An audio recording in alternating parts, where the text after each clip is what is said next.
세계 최초 SNS 개발자의 코인 리포트, 텐스페이스 고진석 대표님 나오셨습니다. 안녕하세요. 안녕하세요. 네, 고진석 대표가 진단하는 비트코인, 크리스마스에 1억 이상 간다. 중국 규제는 복이 아니라 선물인 이유에 대해서 한번 짚어보겠습니다. 일단 유명 암호화폐 애널리스트죠. 플랜B가 연말에도 비트코인 가격이 10만 달러 이하면 너무 충격일 것 같다 이렇게 말했습니다. 이 분석이 또 투자 모델이 무효화됐다는 의미이기 때문이라고 했는데요. S2F와 온체인, 또 플로어 등 세 가지 모델에 따라서 올해 크리스마스 때까지 13만 5천 달러에 갈 것으로 예상한다고 밝혔습니다. 오늘 텐스페이스 고진석 대표님도 그 이유로 중국발 악재가 아니라 이제 선물이다 이렇게 진단을 해주신다고 했는데요. 코인 리포트 한번 기대해 보겠습니다. 일단 중국 재벌에 비트코인 게이트가 있다고 하는데 어떤 건가요? 네. 최근 중국에서 그 전력난이 심각하고 있습니다. 그 제한 송전이 된다 그러고 막 그런 뉴스들이 나오고 있죠.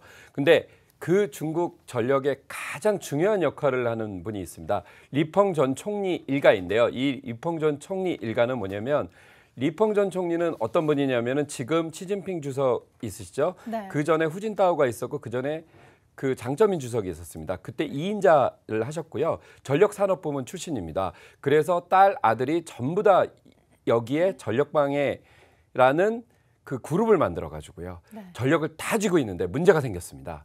네. 예, 전력이 부족해졌습니다.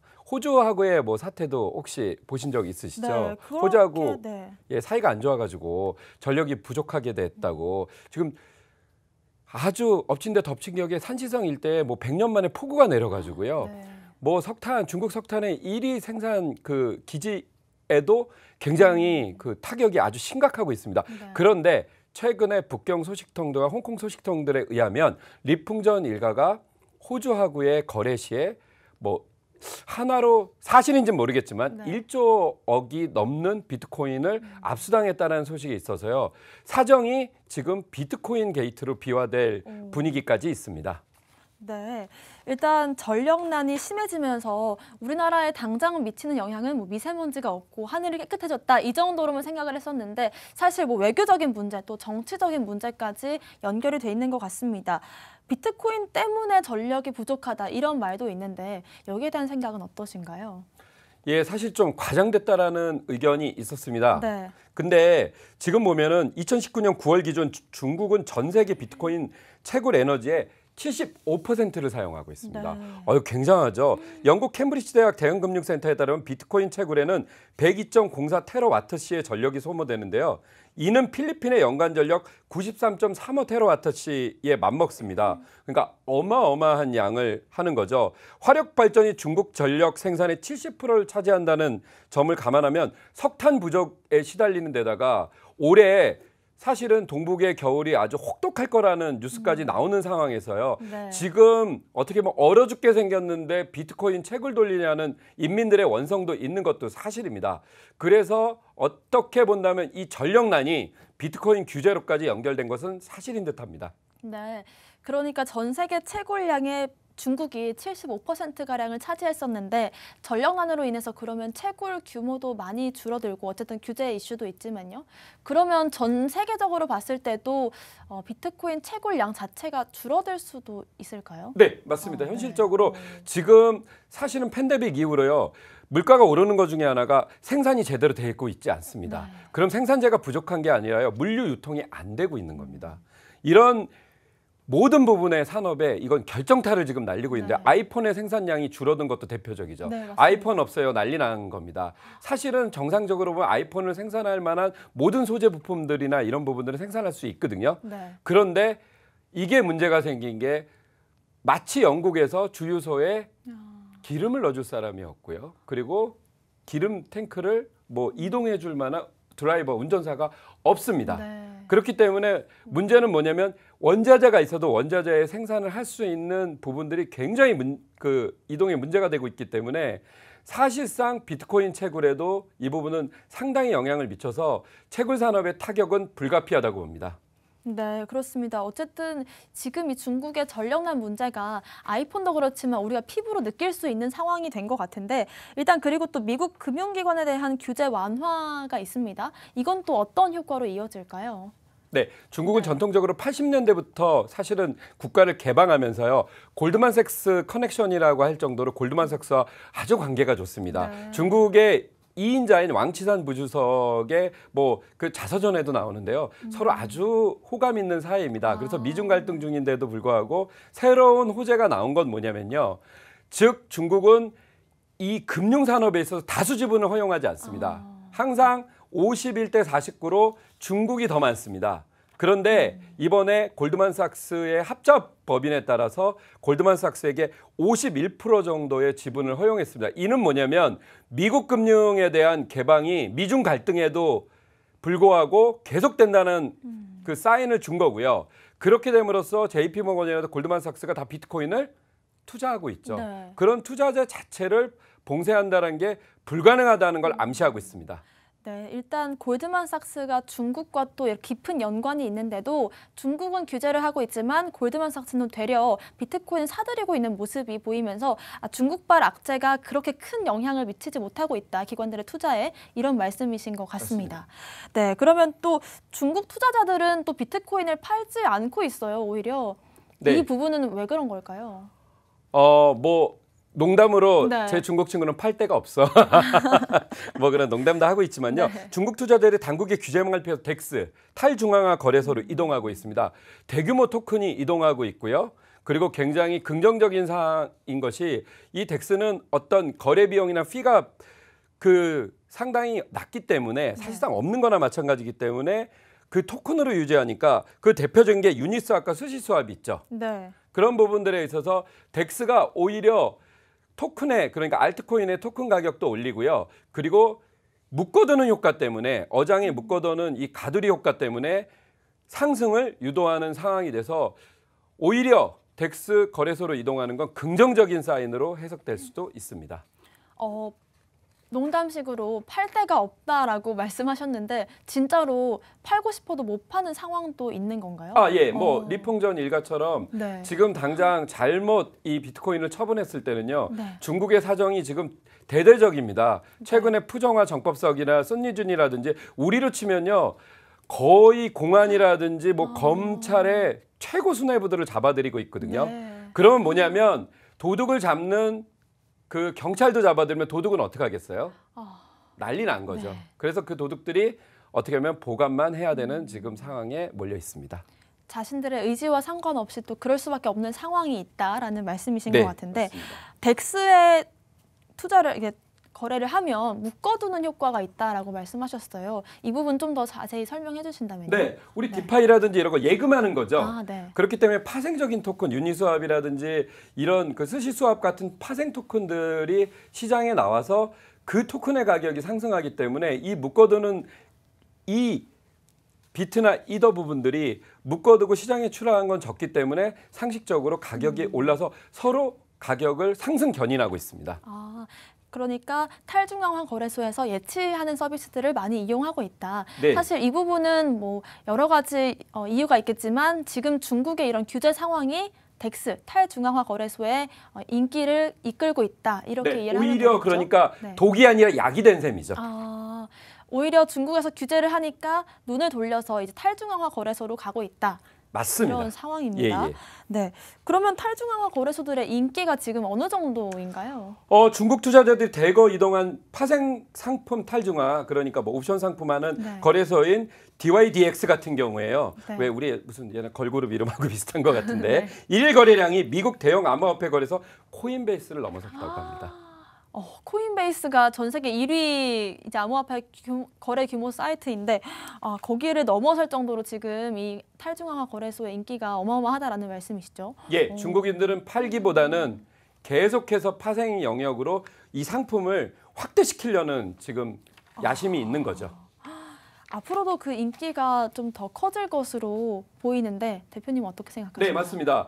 네. 이거는 지금 왜냐하면 금융상품 중에요. 사실은 지금 투자할 만한 게 마땅치 않습니다. 네. 예, 우리의 테슬라도 있지만 언제까지 우리의 테슬라만 볼 수도 없는 거고요. 네. 그러니까 한계가 있습니다. 근데 사실 코인은 굉장히 매력적인 대체 상품인 것만은 부정할 수 네, 없습니다. 확실하죠. 뭐 최근에 뭐 JP 모건의 사장님이 뭐 악담도 하고 있지만 그래 봤대자 자기 회사에선 비트코인 사고 있다라는 거. 강조드리고 싶습니다. 하지만 또 이렇게 탈중앙화 거래소를 이용할 때 좀 조심하거나 아니면 주의해야 될 점이 있다면 어떤 것들이 있을까요? 네. 예, 탈중앙화 거래소는 뭐 그냥 우리가 알고 있듯이 유명한데 하면 되는데요. 네. 제가 늘 말씀드리지만 이 옵션 상품 사람 잡습니다. 예, 제 주변에 10억, 20억까지 벌고 마이너스 지금 빚내 갖고 2, 3억씩 다시 탈환하기 위해서 지금 투자하는 분들 많습니다. 그 혹시 루트가 어떻게 되는 거죠? 그러니까 처음에 이제 딱 파생 상품에 투자했는데 5배, 4배가 되니까 흥분한 거죠. 네. 예, 그래서 이제 집이라도 팔아야겠다. 실제 집을 판 분도 있는데요. 가슴 아프게도. 네. 그러다가 떨어질 때는 엄청나게 떨어지니까 나중에는 박살이 나니까 처갓집 돈도 빌려가지고 우리 모 씨 지금 방송 보고 있을 텐데 마이너스 3억입니다 현재. 네, 이렇게 조심하셔야 됩니다. 가까운 곳에 또 이렇게 손해를 보는 경우도 있는데 아무리 좀 많이 수익을 내더라도 리스크 관리는 항상 필요한 것 같습니다. 네. 오를 때는 계속 오를 것 같고요. 내릴 땐 계속 내릴 것 같지만 그렇지 않습니다. 영원히 내리는 비는 없거든요. 언젠가 비는 먹기 마련이고 또 소나기가 언제 내릴지 모르는 것과 같은 상황이죠. 그렇다면 이 디파이 대표 코인들인 유니스왑과 스시스왑 이미 올해 가격 상승이 어마어마했잖아요. 앞으로도 그 가격 상승이라든지 좀 전망은 어떻게 보시나요? 뭐 조정은 좀 거칠 수 있죠. 당연히. 워낙 미시 조정이 있으니까요. 그러나 거시적인 측면에서 본다면 지금의 견고한 기제가 계속 간다면 저는 굉장히 긍정적 기대를 해볼 만하다고 봅니다. 네, 그렇습니다. 그렇다면 이렇게 탈중앙화 거래소들이 활성화되고 인기가 계속 이어진다면 기존 거래소, 사실 아까도 말씀하셨지만 코인베이스의 거래량을 넘었잖아요. 이렇게 큰 거래소들도 몰락하는 게 아닌지 우려스럽거든요. 네, 뭐 중국이나 싱가포르 쪽에서는 제 친구들도 이거 진짜 망하는 거 아니야 그러는데 후오비와 바이낸스가 중국 본토 휴대폰 번호를 사용한 새로운 계정 등록을 사실상 중단했고요. 중국 본토 사용자 계정도 12월 31일까지 점진적으로 중지할 거라고 말했으며 바이낸스는 싱가포르에서도 싱가포르 법정화폐 예금, 법정화폐를 통한 가상자산 구매, 현물 거래 서비스 등을 중단하고 한국에서도 중단된 상태이고 사실상 일본에서도 중단된 상태로 봐야 될 것 같습니다. 그런데 이 부분들이 결코 악재로 투매로 작용하진 않는 거예요. 펀드 스트레스에 따르면 현재 유통 가능한 비트코인의 70%가 장기 보유자에 보유되고 있고 5월에 59%에서 분명히 증가하고 있습니다. 그러니까 결국 고래들은 최근 변동장에서 커스터디 하는 쪽에다가 코인을 맡긴다든지 아니면 덱스 거래소를 이동해서 따로 비용이 들지 않은 곳으로 점점 이동하는 것 뿐이지 코인 거래가 투매로 연결된 건 아니니까 거대 거래소의 그동안 어떻게 보면 수수료 장사도 이제 점점 막을 내리는 분위기인 것 같습니다. 네, 그렇습니다. 사실 중국발 이제 규제 이슈도 있었지만 예전부터 이란이라든지 여러 국가들에서 암호화폐를 좀 규제하겠다, 금지하겠다 이런 이슈가 있을 때마다 가격이 크게 떨어졌었어요. 지금의 상황에서는 이런 규제 이슈들 어떻게 보면 좋을까요? 네. 사실 국가 규제는 굉장히 예전부터 됐고요. 중국 규제부터 해서 강력한 규제들이 나왔습니다. 그런데 시장을 이기는 규제는 없습니다.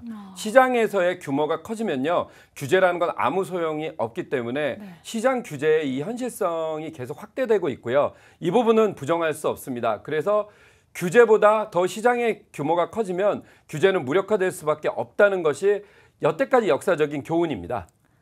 시장을 이기는 규제는 없다라는 말씀이시죠. 맞습니다. 그리고 요즘의 규제는 오히려 이 시장을 좀 죽이는 규제도 있지만 좀 투자자들을 보호하기 위한 규제도 있는 것 같아요. 네, 맞습니다. 현실로 인정한 거거든요. 전에는 현실로 인정하지 않았기 때문에 이럴 때는 굉장히 위험합니다. 현실로 인정하지 않는 부분들이 잘못해서 아무 종이 조각 그러니까 영원히 될 수도 있거든요. 그렇습니다. 그러나 현실로 인정한 부분들은 뭐냐면 그만큼의 세력이 들어왔고 그만큼의 세력은 유지하려고 합니다. 마치 집값이 영원히 내려갈 수 없고 영원히 오를 수 없는 거하고 똑같듯이 기존 기초제라는 거는 없어질 수 없는 부분이기 때문에 오히려 규제는 여러분들이 장기적으로 보면 환영해야 될 부분들입니다. 그렇습니다. 그리고 또 아까 마지막에 고래들이 계속해서 비트코인을 매집하고 있다라고 말씀하셨는데 이 부분을 어떻게 해석해야 될지가 좀 의견이 갈리는 것 같아요. 고래들이 한 번에 물량을 풀어버리면 시장이 좀 위축될 수 있고 오히려 또 고래들이 사고 있는 것이 굉장히 긍정적인 신호다 이렇게 보는 입장 두 가지가 있거든요. 네, 뭐 차익 실현이죠. 네. 적당할 때 차익을 실현해야 되는 지금 단계에서 그런데 지금 차익을 실현할 때 보면은 대규모 펀드라든지 그러니까 탈출구가 분명한 것들이 있어야 됩니다. 즉 뭐냐면 이 돈을 꺼내서 다른 상품으로 이동하거든요. 네. 그러니까 골드만삭스나 JP모건의 상품들도 이동을 하는 거지 멈추는 것이 아닙니다. 네. 자, 그런데 우리가 코인 시장에서 탈출해서 부동산이나 아니면 예적금으로 갈 것인가? 저는 그렇게 보지 않습니다. 네. 그럴 수가 없거든요.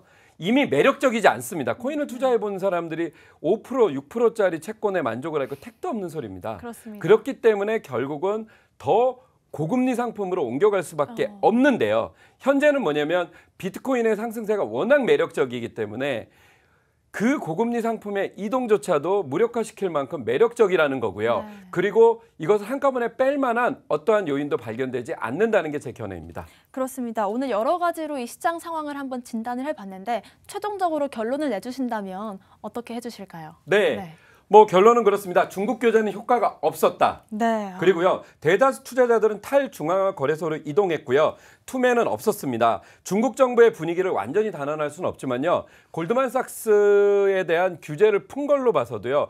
결국 세계 금융에 중국은 포함될 수밖에 없습니다. 근데 상하이방을 비롯한 그러니까 시진핑의 반대 세력에 대한 어떤 그런 사정의 일환으로 강력하게 그리고 CBDC까지 해서 일환으로 잠시 정책적인 부분은 있어도 중국에서의 돈이라는 부분은요. 전통적으로 이렇습니다. 중국은 돈을 부정하지 않습니다.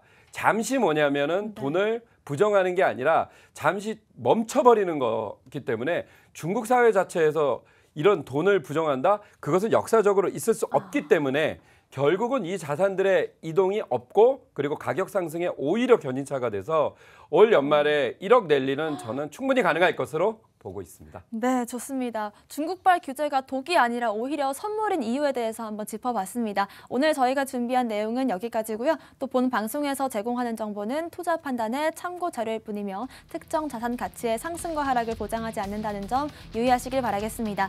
저희는 다음 이 시간에 오겠습니다. 시청자 여러분, 성투하세요.